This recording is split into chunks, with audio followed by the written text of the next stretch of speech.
Hi, we are doing a haircut for our ambassador to our honeybee sanctuary. This is the beautiful natural hive, Uli, who, as you can see, is badly in need of a remodel. She's in danger of the whole hive collapsing. Why don't we show you Uli? Isn't she wonderful? She's truly an ambassador. We have neighborhood children who come to see her, school groups, adults. When we bring groups to learn about natural beekeeping, we first visit Uli, and people can see and learn about what constitutes this superorganism, which is actually one being made up of tens of thousands of individual bees. They have one queen. Uli has one queen, and we're going to be real careful not to injure the queen.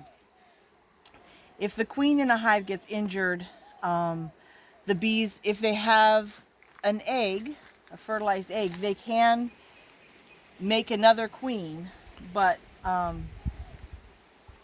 they love their queen and they will mourn her, and we want to make sure that everybody stays happy. So I use smoke, not so much because the bees are aggressive, but to move the bees away from the areas that I'm going to be trimming.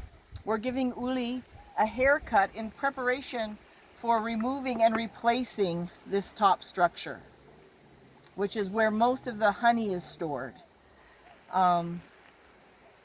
So anyway, here goes. Wish us luck. So I'm just going to move the bees to that side and start to cut away the combs here. When I get to what's called the brood, which is where the babies are growing, I'm going to try to stop and cut around that. Now this right here is mostly empty comb, or it might have honey on it. We'll take a look. Just bees. Little worker bees at the moment. She went into my shirt. We'll let her out. And I'm just going to put the comb pieces there so that as I do this, the bees will move away from this comb so I don't hurt them as I'm removing it. Honeybees are only aggressive if they feel threatened. As you can see, Uli's had lots of love from people, so she doesn't feel nervous when we approach her. She doesn't anticipate that there's going to be any trauma, and that's our goal, is to work with our bees so that they don't experience any trauma with us, and so we can take care of them and give them the homes that they need, or remove honey if it's beneficial, so that they can not get overtaken by certain pests. But if we are gentle, then the bees are gentle too. And I don't know if you know this, but honeybees can recognize our faces as good as a dog can.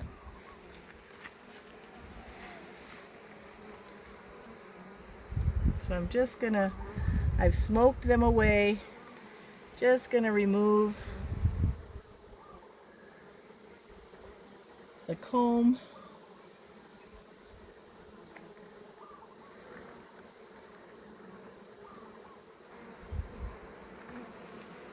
And I'm going to cut here.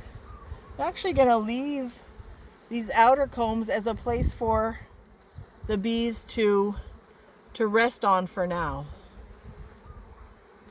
There we have now gotten some honey.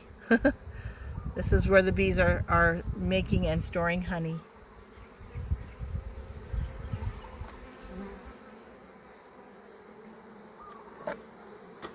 And I'm going to move the bees on this area back, further back. into the hive.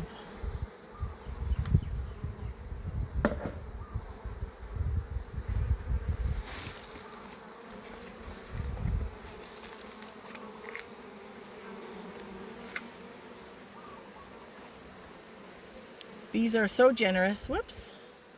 They don't want anybody to get hurt, so it's best if we gently move them out of the way. And now I'm starting to see some babies on this comb that's being exposed. Okay, sweethearts. If I find the queen, I may put her in a cage temporarily just to make sure that she doesn't get into an area that's collapsing or something.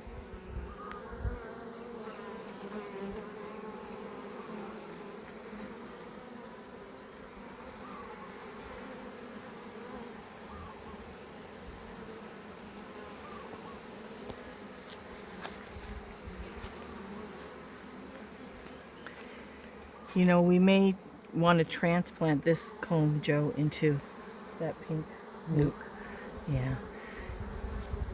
Some of this comb we may actually remove and transfer into another hive, which will adopt the little babies that are growing inside there. And show them what you mean by babies. Okay.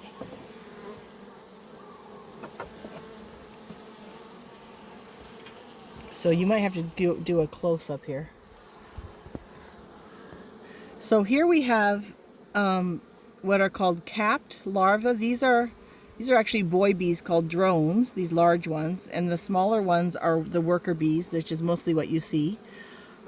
These ones are going through metamorphosis. Here's somebody feeding a larva. If you look inside, there's little white worms. Those are the larvae. And these bees are all taking care of the larvae. They're feeding them, checking on them, and making sure that they're all warm and growing nicely in the hive. When they get old enough, the little larva will spin a silk cocoon inside there, just like a caterpillar, and it'll go through metamorphosis, and then eventually, these are going through metamorphosis. Eventually, it will chew the cap off and hatch out as a grown-up bee. This is all capped worker larvae here. So again, I'm going to move the bees away,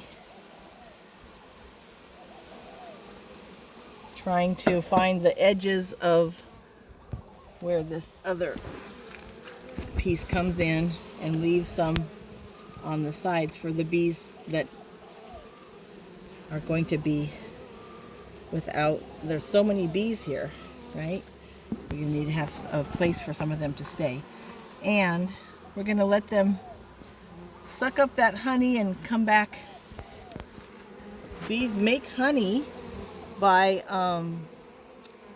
they make these wax combs by eating honey. So as the bees eat this honey, they're going to be able to make new wax, which they can then form into these beautiful hexagonal structures that form the body of the superorganism. And how many more do I have? 1, 2, 3. Okay, I'm just going to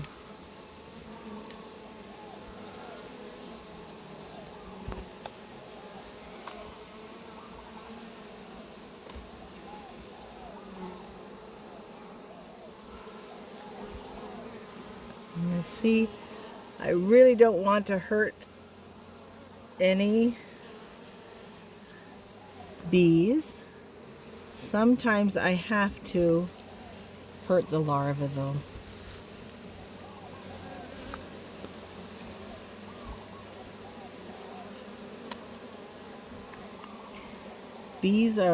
Honeybees are kind of like cells in a body, so those bees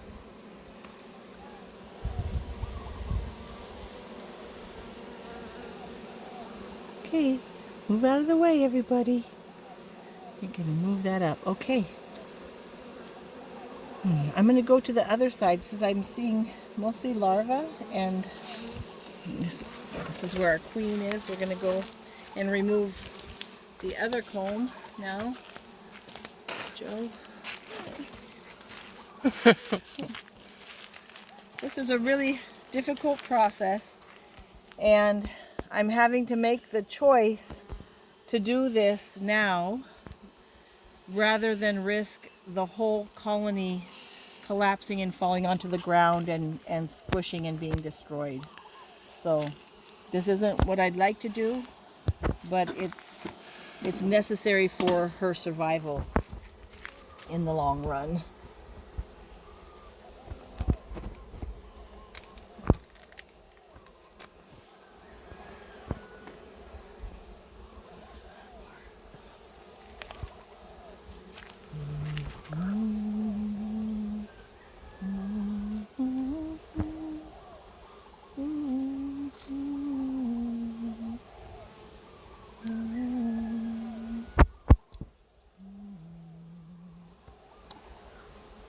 You see how this comb is real dark? Oh wow, that's so beautiful inside there. This comb is dark because the bees have used it for a long time to store honey or make babies. In the wild, these combs would eventually fall down, or the bees would move to a different location or move over. This is how we see the bees, the wild bees, in the caves here inside the lava tubes, and they hang their combs from the top of the caves. So over time the combs get dirty, and the queen doesn't want to lay in them anymore. So every so often we do come in, and part of our practices is to remove them the way combs would normally just fall in the wild and be renewed. The bees would build a new one, a fresh comb, so the queen has a brand new clean place to lay her eggs. What you're seeing here is what's called bee bread. So bee bread here is actually pollen. The bees collect nectar, which they turn into honey, and pollen, which they collect and turn into bee bread. Honey is the carbohydrate or energy food of the bees, and pollen is mostly fed to the baby, or the bee bread is mostly fed to the babies, because that's the protein that allows them to grow up.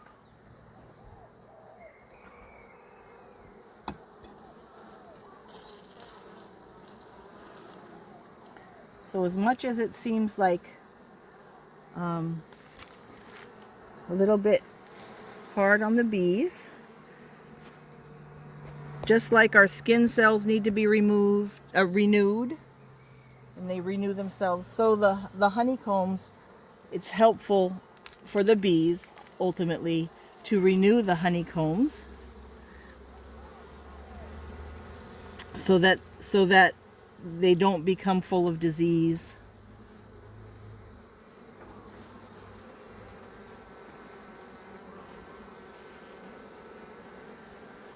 Okay. We're going to stop recording for the moment, and then we'll start up again in a little bit after we've finished our combing, and you can see our final haircut, what that looks like, the final trim.